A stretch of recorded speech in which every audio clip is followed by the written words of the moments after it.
I've used your Bite Harder sharpening tool, but you have new stuff. Well, we actually have 3 tools that we are selling right now. Next year we'll have a 4th tool.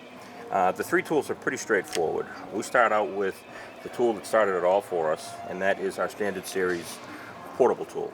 This tool is designed to run in a cordless drill at the speeds cordless drill will put out, anywhere between 1,000 and 2,000 RPMs. And we call it a portable tool because that's actually what it is. In your cordless drill, take it with you at your hotel, at your trailer, wherever you want to go. Cordless drill right here, and it's very simple. Set it to your highest speed, and all you do is go back and forth a few times along. You've got a sharp edge. Yep. Easy. And it does work. I know. I've used it. I've tried it. It's They're amazing. great. They are fantastic. The second tool is a little more aggressive than that tool. It is the same tool. It sharpens your carbide runners.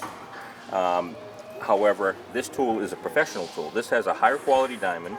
It has a higher quality bonding material in there, and it's designed to run at the speeds that a die grinder, either a pneumatic or electric die grinder, will run at. We say a minimum of 10,000 RPMs. People that are buying these are people that have large families, 5, 6, They 7 want to get it sleds. done. They want to get it done.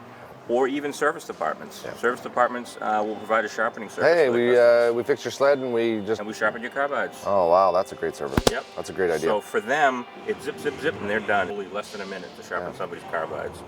And then the tool we released last year on our internet only, and then this year out to our distributors, is our carbide stud sharpening tool.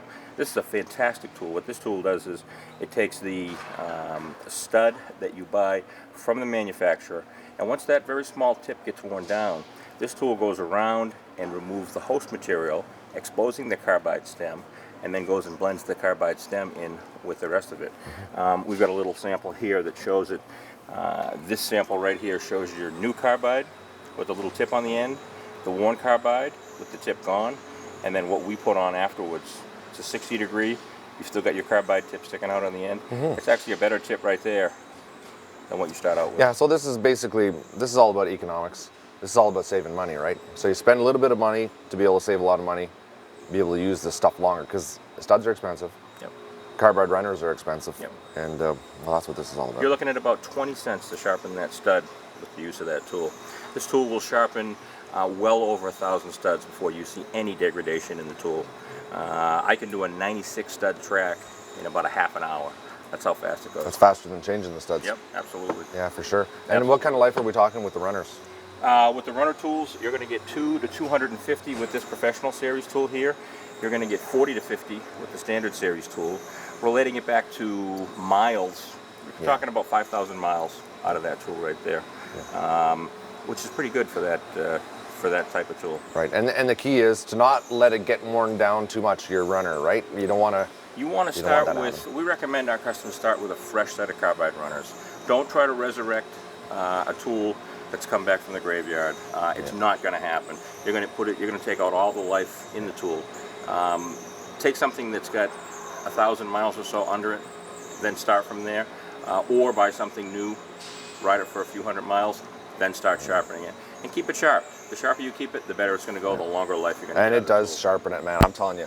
You forget, if you haven't, if you've driven your sled for a lot and then you forget how good they used to be. Exactly. And when you sharpen them up, it's like, whoa, I should have done that earlier. Yep. You know, it just changes your whole experience.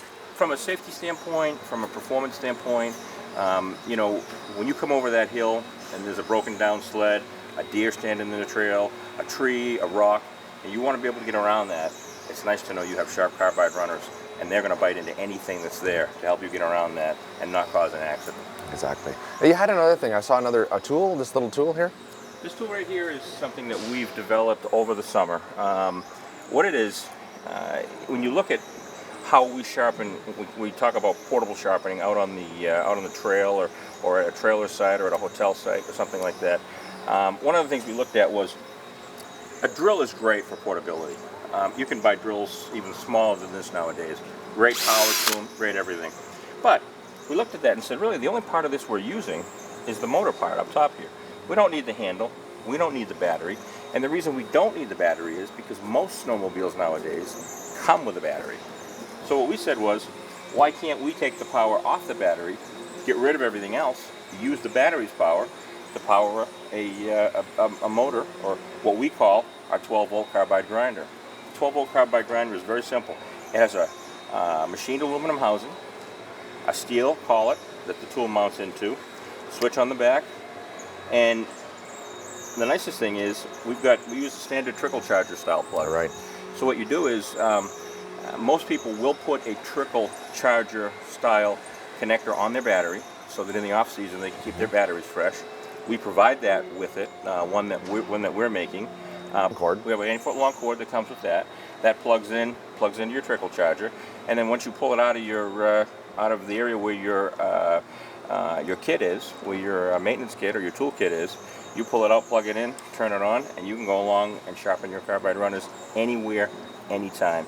If you get detoured down a street, you've got to go 5 miles on the pavement, and your carbide runners at that point in time are shot, you can pull over and take 5 minutes and put a fresh edge. Wow, that's pretty cool. For those guys who love their little gizmos, look, these new batteries on a good day, in a warm day, they don't last that long. I find these lithiums, when it's really cold where we are, minus 30, then these don't last. No.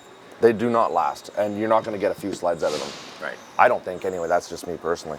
But that actually can slip in anywhere, and that's, a lot of the Polaris have that same plug on them. Exactly. So if you dig around, you'll be able to pull probably 12 volts out of there easy.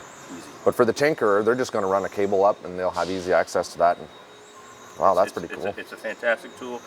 There is a high torque, 12 volt, runs about 2,800 to 3,000 RPM motor in there. You can feel that. And it sharpens just as good as what you're looking at in the drill. Do you machine this? Do you make this? We do. Do you make that in-house? We do. I can tell you do. It looks like it's just put in a milling machine and made, and it's a high-quality piece of equipment. We want to give it a good industrial look, and we can do it at a lower cost, and we feel it just gives people a better feel about what they're buying and what they're using it for. Yeah, well, great. So you've sold a lot of these. What's the feedback? Feedback is they love the innovation. People love be able to use things from a convenience standpoint. Bite Harder is all about convenience, safety, and performance. If we can make sharpening your carbides easier, customers are going to go out and sharpen their carbides. And a tool like this does just that. It makes it more convenient for you to be able to sharpen your carbides. Yep. The easier, the more you're going to do it. Exactly. Well, that's great, Glenn. Oh, you know what? There's one more thing. I saw it. I see this snowmobile on the side. We almost ended that, but that's not going to happen. That's not going to happen. What is this? Oh, it's right here. This is it. This is our side pole, the side support pole. We also developed this. This is a new product for us this year. What it is, this is aircraft grade aluminum tubing. What we've designed here is a pretty unique product. It has a universal handlebar mount at the top. Basically, this will slip into your crossbar. This can slip into your handlebar itself. Pretty much anywhere where your you riser. can secure it. Right. Yes, to the riser. Anywhere you can secure it to the sled. A simple throw with a clamp on the side, and you can extend it. Obviously, the further out you go, the less tip you're going to have on your sled. The further in you go, the more tip you're going to have. You adjust the clamp or the tension on the clamp right there, and then when you squeeze that clamp down, you're going to get enough holding force to hold that sled all day long without ever a problem. Right. On the bottom, what we've put in place is a rubber boot.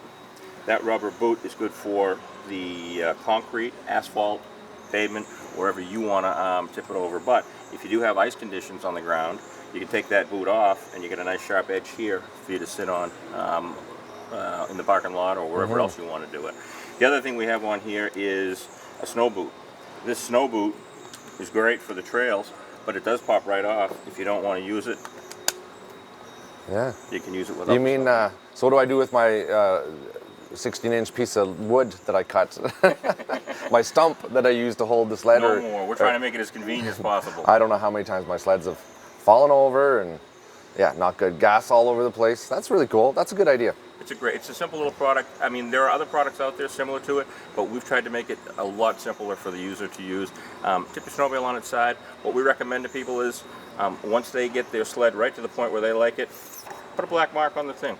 Then what you do is when you stretch it out, set it to that point, tighten it down, Tip Good to your go. sled right over, you're good to go. Yeah, right on. They work fantastic. What else? Is there anything else coming out, Glenn? Those are all of our new products for this year. We've got a bunch of things happening for next year, but as far as we're still early in the season this year, and these are the items we're focusing on, and so far we've been selling them fantastic. Right on. Thanks very much, Glenn. Thank you. As Appreciate your usual, time. always a good time here, stopping by, checking out your new stuff. I remember when you all just started out with this. Absolutely. You know? Absolutely. Well, that's great.